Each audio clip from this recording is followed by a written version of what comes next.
The competition is finally heating up in the 30,000 rupees price segment. And if your decision is going to be based on camera performance, then this is the video you need to watch. A three-way camera comparison between the Redmi K20 Pro, the OnePlus 7 and the Asus 6Z. Excited? Well, a tiny favor before we start, it took a lot of time to make this video, so please subscribe to the channel and press the bell icon. I am Ashwin Sundar from Technology Jock. Let's get started.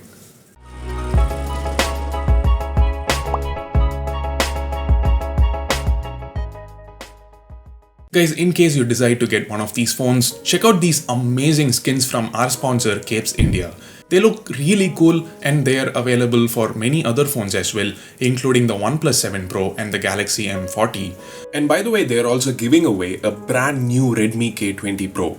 You just need to follow these 3 steps to submit your entry. Just check the link in the description for more information. If you decide to buy their skins, use the coupon code TJOCK to get 10% discount. Let's first go through some pictures shot in the broad daylight. The first thing you can notice is that vibrant blue sky on the OnePlus 7's image. HDR was enabled on all 3 phones, but in very challenging conditions, such as this one, the OnePlus 7 came out on top. The Asus 6Z has something called HDR Plus Enhanced, similar to what we've seen on Pixel phones or Google cameras. It takes 2 to 6 seconds to process the image depending on how challenging the conditions are. But it's not very consistent. Like here it produced better results, but most of the time I found the other 2 phones offering better dynamic range photos. Now on the flip side, the photos shot on the OnePlus 7 have too much contrast. The blacks are too black, so that kind of affects the color representation as well. The 6Z produces the most natural colors. For instance, the colors of this high-rise building are accurately represented by the 6Z. The colors on the K20 Pro's image are more punchy and vibrant. Some people prefer that. Now the Asus 6Z and the K20 Pro also have an ultra-wide-angle camera, so you get a much wider field of view. And for situations like this, the K20 Pro also has a third camera, a telephoto camera with 2x optical zoom. It's really good, especially for capturing these close-up shots. The 6Z is not perfect when it comes to these macro shots. Macro as in close-up shots. I wasn't able to get too close to the subject, whereas on the other 2 phones it was perfectly alright. So overall, given the consistency in HDR mode and the good vibrant colors, the K20 Pro is my choice. The 6Z's inconsistency in HDR and the difficulty in clicking macro shots puts it in second position. Now remember, these were all shot in the default 12 megapixel resolution, but they are all 48 megapixel sensors, so there is a separate 48 megapixel mode available. Why is it not the default resolution? Because HDR doesn't work in this mode and the pictures take too much storage space. Of course, the differences are not noticeable unless we zoom in, so I'll just show you the cropped versions. As you can see, the image shot on the K20 Pro looks the sharpest. OnePlus 7's images are also quite good, but it seems like it's following an aggressive noise reduction algorithm, so as a result, the details are kind of smoothened out, like slightly smudged up. The 6Z retains the details, but the images look slightly pixelated. So here, once again, the K20 Pro gets the best results. When it comes to portrait mode, I like the colors on the 6Z. The skin tones are natural. The other 2 phones create warm or orangish tones, but apart from that, everything else is better on the K20 Pro and the OnePlus 7's images. For example, the dynamic range. Look at the sky behind Kevin. It's completely blown out on the 6Z's portrait. It's all pure white, there is no detail. The other 2 portraits retain some details, plus the edge detection is also slightly better in some cases. Most of the time, all 3 are equally good. By the way, the K20 Pro has this cool option. You can use the telephoto camera to click portraits. And I've said this before, I'll say it again, portraits look the best when shot using zoom cameras. That's why professional photographers prefer 50mm or 85mm lens for portrait photography. That's like 2x and 3x zoom respectively. It makes the subject really stand out from the background. For selfie portraits though, the OnePlus 7 seems to be the best option because of that dynamic range. Look at the background, at least half of the sky is clearly visible on the OnePlus 7 selfie. Both K20 Pro and Asus 6Z don't have HDR for portraits, and that's why we can't see any detail in the sky, it's completely blown out. But when you look at regular selfies, the equation changes completely. The Asus 6Z is a beast.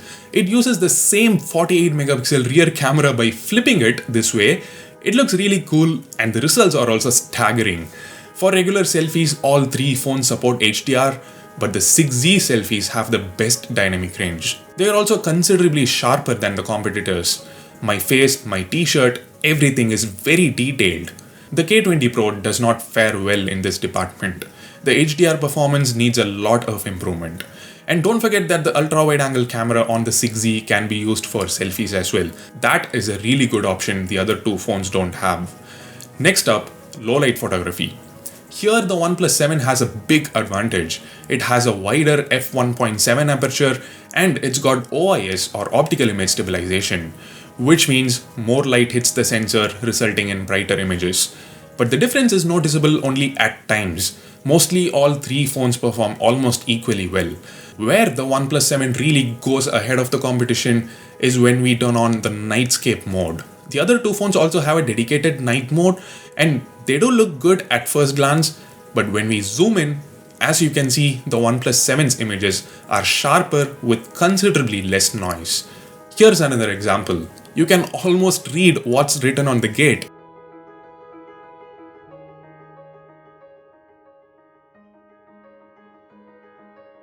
Let's now move on to video recording.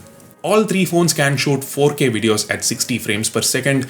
In terms of quality, the 6Z is better, especially the color reproduction is natural, just like we saw in still images. The OnePlus 7's footage, on the other hand, is oversaturated. The K20 Pro's footage is good, but not as good as the 6Z's. In terms of stabilization, frankly, there is not much difference, but if I have to pick one, I'll go with the 6Z again. The OnePlus 7 has OIS, which is hardware level stabilization, but still the 6Z manages to outperform the OnePlus 7. And of course, the K20 Pro as well. There are a bunch of slow motion options available. The K20 Pro has the most number of options and the best ones as well. 720p at 960 fps and 1080p at 960 fps. The OnePlus 7 and the Asus 6Z have only a 720p 480 fps option, but there is one big advantage. You can shoot for a longer time. On the K20 Pro, you can't even get 960 fps footage for 1 second.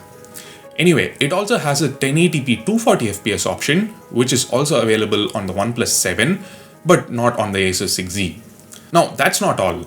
That flip camera on the Asus 6Z can do some amazing stuff. Like, you can change angle while shooting videos without having to move. And then there is the motion tracking feature. You just need to tap on the subject and the flip camera makes sure it focuses on the subject by moving accordingly. And then it also helps capture panorama shots without any device movement. So this flip out thing is a really functional mechanism. It's not gimmicky. So that's it. I wouldn't really like to end this video by saying this phone is better or that phone is better. Like we saw, all three phones perform differently in different scenarios, different lighting conditions. Here's what the whole comparison looks like in a single page. To be frank, I've nitpicked a lot in this comparison. The difference in quality is not that big. Unless you compared those photos side by side with my commentary, you probably wouldn't be able to notice that many differences. So my advice is, instead of looking at the photo quality, think about what you want in your phone, like anything specific. If you'd like to have a wide angle camera for selfies and those motion tracking feature and stuff, go for the 6Z. Or if you want a zoom camera, amazing portrait mode, and a better 48 megapixel mode, go for the K20 Pro. Or if low light photography is your topmost priority, then the OnePlus 7 is worth a shot.